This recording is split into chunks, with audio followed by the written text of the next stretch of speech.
Gather around the campfire, kids, and let me tell you everything except what you need to know. I'm Mediocrity 4, and today I'm talking about RWBY Volume 4, Episode 8, A Much Needed Talk. If you haven't seen the episode yet, you may want to before watching this review.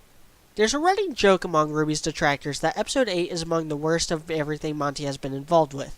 And, well, they're not wrong. Even as somebody who thoroughly enjoyed Players and Pieces, Field Trip, and Destiny, I recognize that the writing in those episodes was, well, you know when a show has writers, and they just make things up as they go, and the writing is the exact opposite of organic? Yeah, RWBY has a lot of that. We get two sequences in this episode, Crow talking to Team Ranger, and Blake talking with her father. These two sequences have nothing to do with each other, don't flow at all, jump subjects with no rhyme or reason, and both have their own unique problems. Now, I like the Blake scenes. I wish we would have gotten Yang instead, and that this Blake sequence would have been saved for the next episode. But who knows, maybe some serious stuff is about to go down and they had to have Blake this episode just to set it up. Crow scenes were also important because Crow is poisoned and it's important to show him in every episode until it gets resolved, otherwise the plot point would lose all expediency. My problem is that nothing happens. This is the longest episode to date and absolutely nothing happens. We learn nothing worthwhile.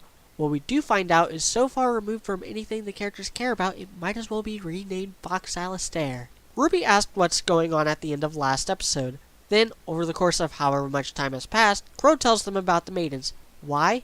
I don't know. It could have easily been like, you know the story of the maidens? It's all true. Pyrrha knew the story, so RWBY, who grew up on fairy tales and modeled her life after them, would definitely know. But that's not the point. Team Ranger has nothing to do with the maidens. Tyrion has very little to do with the maidens. It's the exact opposite of important for RWBY to know. He then tells a creation story about Beerus and Kaioshin.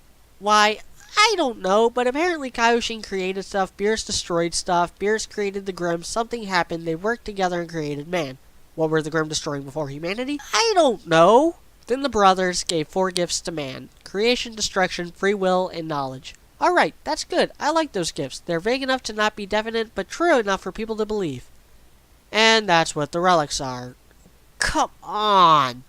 And apparently the kingdoms and schools were built to defend these relics. No mention of dust or the Grimm. No mention of where the faunus came from. No mention of how Ozpin or Salem fit into all this. No mention of the Silver-Eyed Warriors. You know, the actual freaking reason Salem is after RWBY.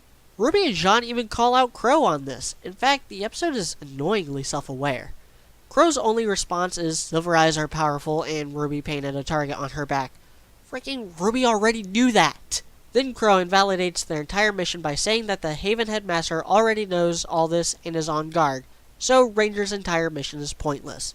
He just used RWBY as bait, which would have been way easier if he would have had her stay on patch. And we got Crow's semblance. It makes no sense. If you disagree, comment below. I'll prove you wrong.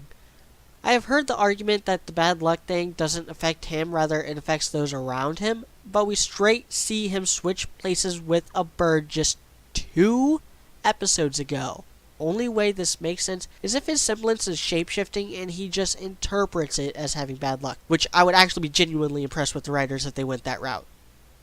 And to top it all off, Crow never realizes he's poisoned until he starts coughing up grape Kool-Aid. You drunk, pronoun game-playing piece of... I can't hate how these scenes are presented, at least. They follow the cardinal rule of show don't tell. Oh, maybe I should talk about Blake. Like I said, it's decent. Gear's outlook on the White Fang seeming to change with every line notwithstanding. I can see him knowing they're evil but still having to work with them because he's the chief and they have a lot of sway in the community. Again, that would be really cool if they went that route. I also really think that all my complaints about Blake were purposely put in by the writers. The scene with their dad is so good that I don't care that it comes out of nowhere. The voice acting was excellent. They brought back all our days rhythm. I was right about Blake's falling out with their parents. The only way they could screw this up is if they make Sun the one who has to apologize at the end. Oh, and the bit with the spy was extremely contrived. Blake acted out of character and threw Sun's scroll. Why? I don't know. He's on third and I don't give a darn. But it just so happened to hit the spy and now the chase is on. So, those are my thoughts on the newest episode. I know I came down pretty hard, but you must understand. World building is not about cramming more things into a world. It's about taking the concepts you have and fleshing them out, making the world feel lived in and believable. Sometimes RWBY gets this right. This time, they got it horribly, horribly wrong. I'm Mediocrity 4. Thanks for watching.